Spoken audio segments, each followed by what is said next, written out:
안녕하십니까. 저는 호주 전문 바다유학원의 이선혜 이사라고 하고요.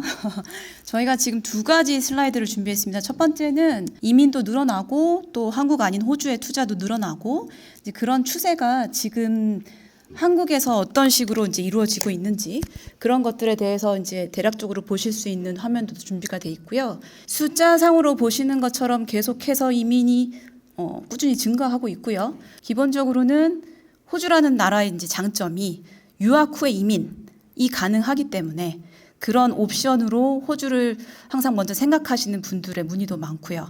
이 섬으로 된 땅덩어리다 보니까 자기네 나라에 들어와서 실질적으로 이익을 창출할 수 있고 또 자기네 나라의 부족한 직업군을 채워줄 수 있는 그런 고기술을 가진 숙련된 그런 기술자, 전문 인력을 주로 이제 이민을 위한 뭐라 해야 될까요? 좀 유리한 포인트를 주고 있죠.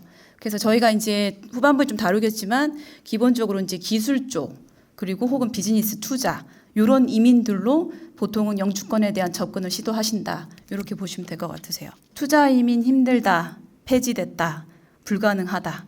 그런 얘기가 조금 나오는 말씀이 있으신 것 같아요. 근데 지금 상황으로 봤을 때는 호주 정부가 어떠냐면 뭔가를 없애면 갑자기 그게 사라지면 안 되기 때문에 조금 뭐라 해야 될까 좀 텀을 두고 새로운 옵션, 다른 게 가능한 뭔가를 다시 밝히기 시작하거든요. 그런 가능성으로 봤을 때는 당장 무언가가 없어졌다라기보다는 다른 준비를 하고 있다 정도로 받아들이셔도 크게 무방할 것 같고요. 저희가 이제 문의받는 비자 종류가 여러 가지가 있겠지만은 있는 비자라는 것에서 내가 가능한 게 뭔지 1대1로 상담을 하셔서 어느 정도 가능성이 있는 조건이 남아 있는지 또 적정한 시기가 언제인지 그런 것들을 다시 상담 받아보시는 게 가장 정확하다고 생각됩니다. 그래서 저희가 일단 기본적으로 트렌드가 그렇다라는 걸 말씀드리는 거고요. 저희는 호주 전문 바다 유학이라고 하고요. 저희는 1999년부터 호주만 집중적으로 이제 진행을 하고 있는 전문 에이전트입니다. 호주 교육부에서 승인하는 호주 교육 전문가 과정을 보유한 상담원으로 팩트에 기반한 상담을 이제 정확한 베이스로 해서 이제 손님께 안내를 드리고 있고요. 호주 시드니를 본사로 해서 호주 내 그리고 외 한국은 서울과 부산 이렇게 지사를 두고 있고요. 저희가 이제 한국 분들만 진행하는 게 아니라 외국 분들도 같이 진행을 하다 보니까 조금 글로벌한 비즈니스를 하고 있는 일반 유학원하고는 조금 다른 모양의 비즈니스라고 생각하시면 될 것 같습니다. 호주 교육 시스템을 좀 설명을 드리겠습니다. 레벨 1부터 밑으로 갈수록 더 높은 과정을 공부한다고 생각하시면 돼요. 보통 대부분 유학을 시작하실 때는 디플로마, 뭐 우리나라로 치면 전문대죠. 그다음에 바첼라, 학사 혹은 마스터 석사 대부분 문의를 주시는 코스 레벨이 저 정도로 구성이 되시거든요. 호주 교육 시스템은 오스트레일리안 퀄리피케이션 프레임워크라고 해서 AQF라는 시스템 안에서 모든 학교들이 저 단계의 각자의 코스를 다양한 전공으로 제공하고 있습니다. 일단은 조기 유학을 떠나면 세컨더리가 끝나면 아까 말씀드린 것처럼 서티피케이트 개념으로 혹은 전문대 개념으로 닥터까지 PhD까지 쭉 올라가는 거고요.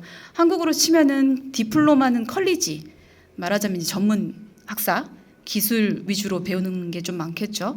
학생들이 공부를 하는 거는 각 단계마다 맞춰가면서 원하면 추가로 학생 비자를 연장하면서 진학을 하신다고 생각을 하시면 되세요. 대부분 저희가 보통 항상 학생들을 상담을 해보면 상위 대학교 좀 글로벌한 랭킹이 조금 높은데 랭킹된 학교들 위주로 많이 찾으시는데요.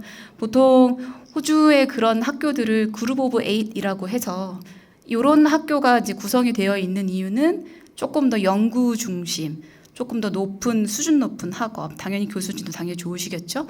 그래서 이제 저희가 상담을 해보면 대부분 학생들은 본인의 성적이 가능하다면 당연히 저 그룹 오브 8 학교를 우선으로 생각을 하세요.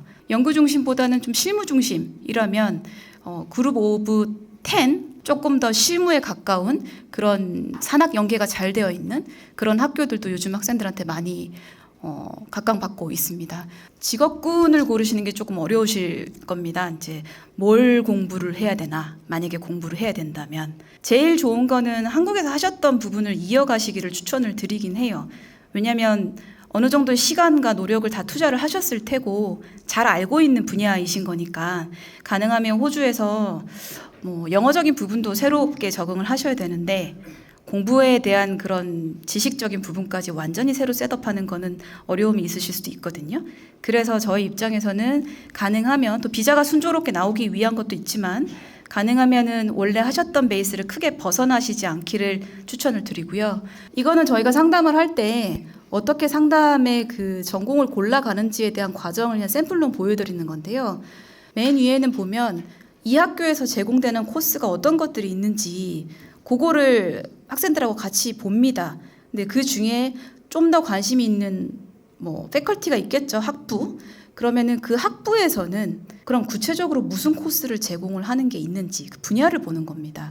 예를 들어서 엔지니어링을 보겠습니다. 그러면 엔지니어링 안에는 소프트웨어 엔지니어링 안에 이런 코스들이 제공이 되고 요즘 학교들은 옛날하고 다르게 대부분 보면 이 코스를 공부하면 무슨 직업군을 고를 수 있다. 어떤 쪽에 관련된 직업을 베이스로 너네를 가르쳐 준다. 그런 기술들이 어떤 것들이 포함되어 있는 건지 직업군하고 매칭을 해서 항상 코스 설명이 페이지에 되어 있어요. 그리고 이제 여기 오신 분들이 단순 유학을 원하시는 분들도 있겠지만 가능하면 시간과 돈과 어떤 노력을 다 투자했는데 영주권이 된다면 좋겠다. 그게 나든 아니면 우리 자녀든. 그러면은 영주권을 위해서는 어떤 공부를 해야 되느냐라고 뭐가 쉽냐, 뭐가 빠르냐 라고 얘기하시는데 쉽고 빠른 건 없는 것 같습니다.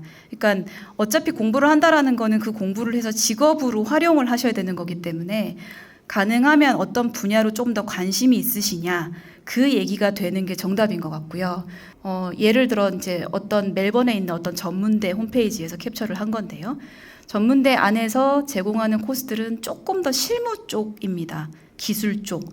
예를 들어 뭐 원예를 배운다든지 아니면은 뭐 요리를 배운다든지 말씀드린 것처럼 그래서 조금은 더 실생활 직업에 바로 연결할 수 있는 게 조금 실제적인 거를 배우는 과정이라고 생각하시면 되고요. 그런 것들을 호주에서는 전문대학교, 그게 주립 전문대학교든 혹은 일반 사립학교든 그런 학교에서 코스 제공을 해드리는 거고요. 저희가 상담을 해보면 조기유학 쪽으로 궁금하신 분들이 좀 더 많으실 수도 있을 것 같긴 해요. 그럼 제가 이제 시작을 할 때 조기유학으로 대부분 궁금해하시는 질문들을 한번 적어봤거든요. 일단 지역 선택하시는 부분에서 어디를 가야 되느냐, 뭐가 더 유리하냐.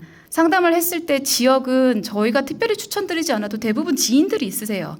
그래서 뭐라도 도움을 받겠다고 한다면 지역은 자연스럽게 결정이 대부분 되시는 편이고요. 그리고 만약에 시드니를 선택하시면 북쪽, 노스 시드니, 대부분은 다 노스 시드니를 항상 우선으로 생각하시고요. 이유는 똑같은 공립이라도 생활 수준이 더 높거든요. 호주는 땅이 넓으니까 각 스테이트, 지역마다 학년제가 약간 다릅니다. 어떤 데는 6학년이 초등학교고 어떤 데는 7학년까지 초등학교고 그래서 가시는 지역에 맞춰서 그 스테이트에서 제공되는 그 학업 기간에 맞춰서 특별히 학업 기간 손해볼 거 없이 우리 애들이 만약 여기 6학년이었으면 거기 7학년 가는 거고 그 7학년이 어떤 주에서는 초등학생이면 여전히 초등학교 마지막 학년을 하는 거고 어떤 주에서는 중학생이면 거기서 중학교를 시작하는 겁니다. 간단하게 말씀드리면 공립하고 사립 차이는 학비입니다. 그리고 조교학은 매년 1월, 4월, 7월, 10월 언제든지 입학 가능하신데 다만 11학년에 들어가시는 학생들은 입학이 뭐 7월, 10월 이건 안 되세요.